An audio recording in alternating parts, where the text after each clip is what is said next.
Chapter 28. Her refusal, though unexpected, did not permanently daunt Clare. His experience of women was great enough for him to be aware that the negative often meant nothing more than the preface to the affirmative, and it was little enough for him not to know that in the manner of the present negative there lay a great exception to the dallyings of coyness.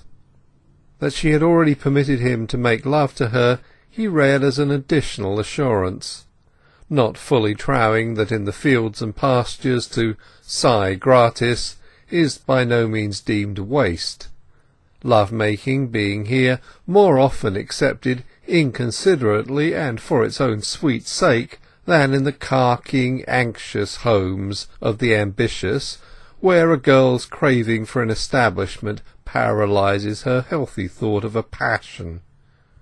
"Tess, why did you say no in such a positive way?" he asked her in the course of a few days. She started. "Don't ask me. I told you why, partly. I'm not good enough, not worthy enough." "How? Not fine lady enough?"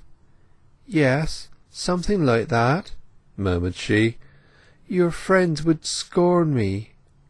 "Indeed you mistake them, my father and mother. As for my brothers, I don't care." He clasped his fingers behind her back to keep her from slipping away. "Now, you did not mean it, sweet. I am sure you did not. You have made me so restless that I cannot read or play or do anything. I am in no hurry, Tess. But I want to know, to hear from your own warm lips, that you will some day be mine. Any time you may choose, but some day."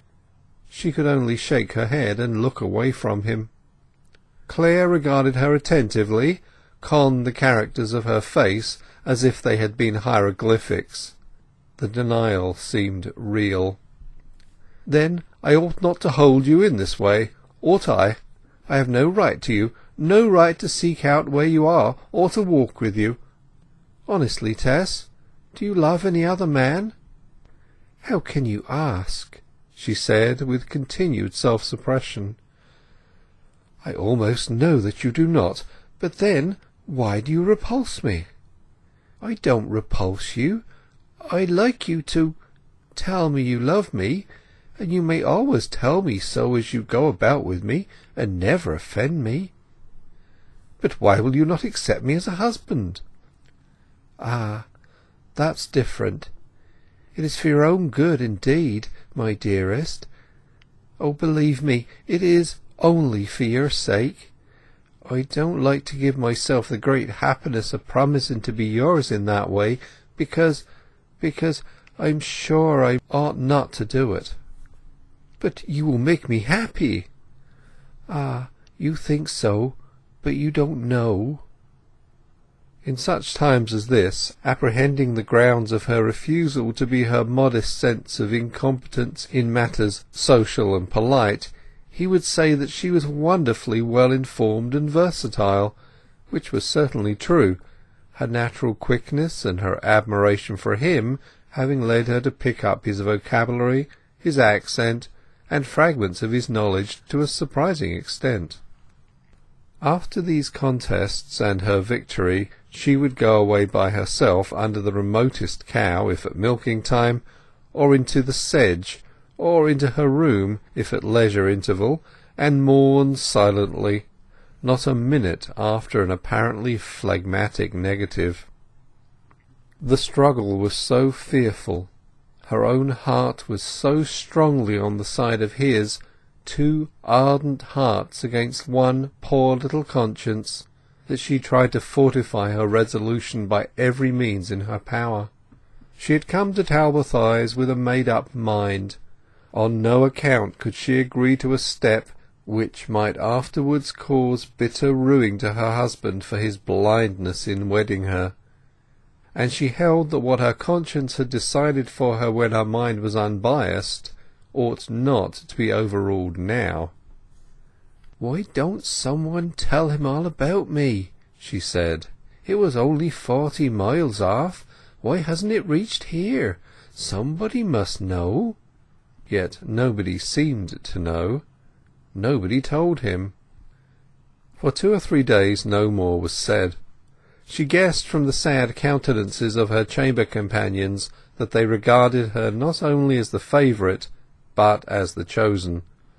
But they could see for themselves that she did not put herself in his way.